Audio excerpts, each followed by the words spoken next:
الحمد للہ رب العالمین والصلاة والسلام علی اشرف الانبیاء والمرسلین وعلی آلہ واصحابہ اجمعین ومن تبعہم بإحسان الی یوم الدین اما بعد. قال الامام ابو داود رحمہ اللہ باب فی الخلفاء. گزشتہ ہفتے ہم لوگوں نے امام ابو داود کی کتاب السنہ کا ایک اہم باب فی التفضیل پڑھا تھا، یعنی صحابہ کے درمیان ایک دوسرے پر کس کو فضیلت حاصل ہے، اس موضوع پر ہم نے بات کی تھی. گزشتہ ہفتے ہی میں نے یہ مسئلہ بیان کیا تھا کہ سنت کی وضاحت مکمل کرنے کے بعد امام ابو داود رحمۃ اللہ علیہ نے اس مسئلے کو سب سے پہلے شروع کیا ہے کہ صحابہ کے درمیان مفاضلت یا ایک دوسرے سے افضل اور برتر قرار دیے جانے کا جو مسئلہ ہے، یہ وہ بنیادی مسئلہ تھا جس کو بنیاد بنا کر مسلمان دو گروہوں میں اس وقت بٹے تھے، شیعہ اور سنی. یا اسے اور دقیق تعبیر اور صحیح تعبیر یہ رہی ہے کہ جس کو بنیاد بنا کر، جس کا غلط مفہوم لے کر شیعہ مسلمانوں سے یا اہل سنہ سے الگ ہو کر ایک فرقہ بنے تھے. اور میں بسا اوقات ایک جملہ کہتا ہوں کہ دیکھیے تعبیر کتنا معنی بدل دیتی ہے. آپ یہ کہیں کہ مسلمان دو گروہوں میں بٹے تھے، لگتا یہ ہے دونوں قصوروار ہیں، لیکن صحیح تعبیر یہ ہے کہ اہل سنہ سنت پر قائم تھے، مسلمان اصل پر قائم تھے.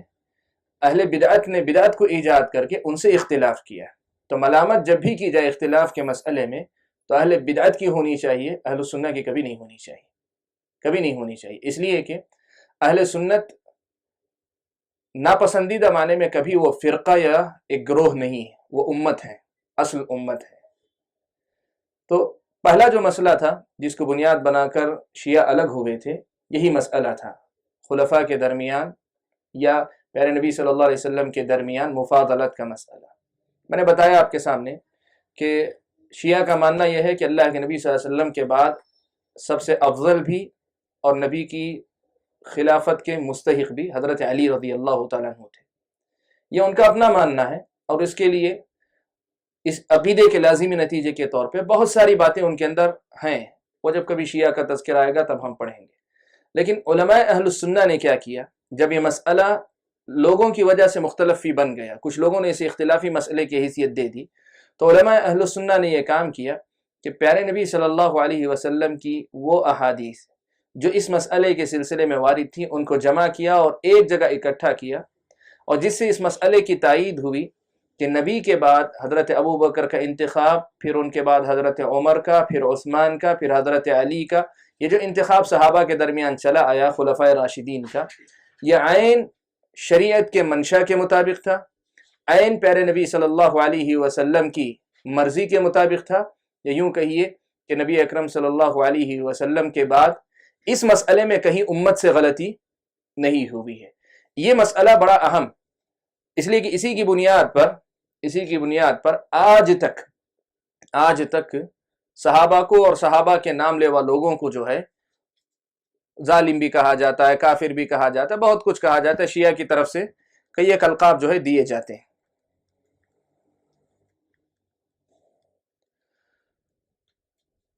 جیسے آپ کے سامنے نقل کروں، آج بھی شیعہ جب بھی گفتگو کریں گے ان کے پاس سب سے بنیادی مسئلہ ہوگا ظلم کے خلاف آواز اٹھانا. ہمارے پاس ظلم کے خلاف آواز اٹھانا جو ہے ایک مسئلہ ہے، وہ مسئلہ ہمارے پاس ظلم جو ہے مطلب شرک سے شروع ہوتا ہے. ہم جب بات کرتے ہیں ظلم کی، جب بات کرتے ہیں تو ہماری نظر میں سب سے بڑا ظلم جو شرک ہے، شرک سے شروع کر کے ہم گفتگو جاری رکھتے ہیں. شیعہ جب ظلم کی بات کرتے ہیں تو ان کے پاس سب سے پہلے بات آتی ہے سیاسی ظلم کی، اور سیاسی ظلم سے بھی خاص طور پہ مراد ان کی جو ہے یہ نقطہ ہوتا ہے کہ ابو بکر اور عمر اور عثمان نے حضرت علی پر ظلم کیا اور ان کی خلافت پر غاصبانہ قبضہ کیا. اسی لیے وہ یہ سمجھتے ہیں کہ ظلم کے خلاف ہمیشہ سے انہوں نے ہی آواز اٹھائی ہے، اور آج بھی ظلم کے خلاف آواز اٹھانا ان کا شیوا ہے. اور آج بھی ان کا ماننا یہی ہے کہ مسلمانوں کی خلافت کا حق آج بھی یا تو آل بیت یا ان کے قائم مقام، جیسے خمینی تھا ولایت الفقیہ کے عقیدے کی بنیاد پر اس نے کہا وہ یا اس کے نائبین وہ اس کے مستحق ہیں، ان کے خلاف جتنی حکومتیں، مسلم حکومتیں، یہ سب کے سب ظلم کی حکومتیں، ظلم کی حکومتیں اسی پس منظر۔ تو ایک بنیادی مسئلہ ہے جس نے تاریخ میں بہت زیادہ نقصان مسلمانوں کو پہنچایا ہے۔ اسی لیے علماء اہل سنت نے خلافت کا مسئلہ اور صحابہ کا جو درجہ متعین ہوا، اس مسئلے کو ان احادیث کی روشنی میں واضح کرنے کی کوشش کی جس میں اللہ کے رسول صلی اللہ علیہ وسلم نے اپنی زندگی میں صحابہ کے اس مقام کو بتا دیا تھا کہ نبی کے بعد ابو بکر کا، ابو بکر کے بعد عمر کا، عمر کے بعد عثمان کا درجہ آتا ہے۔ یہ بات اللہ کے رسول صلی اللہ علیہ وسلم نے بیان فرما دی۔ آج کے اس باب میں باب فی الخلفاء، خلفاء کے تذکرے میں امام ابو داؤد رحمۃ اللہ علیہ ایسی کئی حدیثیں ہمارے سامنے بیان کریں گے جن میں یہ مسئلہ جو ہے آپ کے سامنے واضح کریں گے کہ صحابہ نے اپنے اجتہاد سے جو انتخاب کیا ابو بکر کا، عمر کا، عثمان کا، اس اجتہاد میں وہ غلط نہیں تھے۔ شریعت کے دلائل سے ان کے اس اجتہاد کے صحیح ہونے کا پتہ چلتا ہے، ان کے اس اجتہاد کے صحیح ہونے کا پتہ چلتا ہے۔ بلکہ بعض علماء نے تو یہاں تک کہا کہ حضرت ابو بکر کا انتخاب یہ اجتہاد کی بنیاد پر بھی نہیں تھا، بلکہ نص، شریعت میں اس کا نص تھا، باقاعدہ صراحت کے ساتھ حضرت ابو بکر کی خلافت کے لیے نص موجود ہے۔ یہ ایک مسئلہ ہے، ہم کبھی اس پہ گفتگو کریں گے۔ آج آپ کے سامنے کچھ روایتیں ہیں جن میں آپ یہ دیکھیں گے کہ ابو بکر و عمر اور عثمان کا درجہ، جو ترتیب ان کی خلافت میں تھی، شریعت میں ان کی یہی ترتیب درجے کے اعتبار سے متعین کی گئی ہے۔ اس سلسلے میں امام ابو داؤد رحمۃ اللہ علیہ نے اپنی سند سے سب سے پہلی جو حدیث نقل کی ہے وہ حضرت ابن عباس رضی اللہ تعالیٰ عنہما سے۔ حضرت ابن عباس رضی اللہ تعالیٰ عنہما کہتے ہیں کہ ابو ہریرہ رضی اللہ تعالیٰ عنہ یہ بات بیان کیا کرتے تھے، یعنی ابن عباس صحابی ہیں لیکن اللہ کے نبی کی مجلس میں موجود نہیں تھے یہ واقعہ جب ہوا، لیکن نقل کرتے ہیں ابو ہریرہ کو بیان کرتے ہوئے میں نے سنا ہے کیا، ان رجلا اتى الى رسول اللہ صلی اللہ علیہ وسلم فقال، ایک آدمی اللہ کے نبی صلی اللہ علیہ وسلم کے پاس آیا اور اس نے آ کر اللہ کے نبی صلی اللہ علیہ وسلم سے کہا کہ اللہ کے نبی، آج کی رات